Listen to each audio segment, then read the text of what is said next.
Electrolytic Capacitor. In this video, we will show you how to solder an electrolytic capacitor onto the PCB. Using the instruction manual, identify the correct value of capacitor that you need to solder. Carefully remove the components from the packaging, making sure you haven't left any in the bag. The value of the capacitor is printed on the component if you are unsure whether you have the right one. Starting with one component, identify the correct location on the PCB using the manual and the PCB markings to help.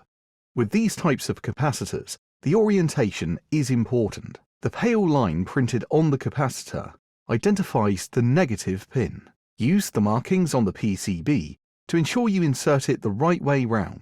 The plus sign on the PCB indicates the positive leg. Pull the capacitor through the board, leaving 1 to 2 mm space between PCB and the base of the capacitor.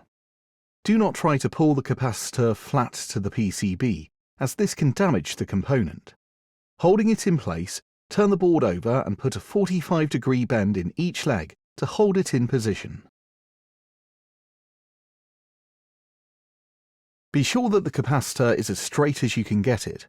This will help make your PCB look neater at the end. Next, solder both of the capacitor legs to the solder pads on the board. Use the soldering video for more information if you need more help.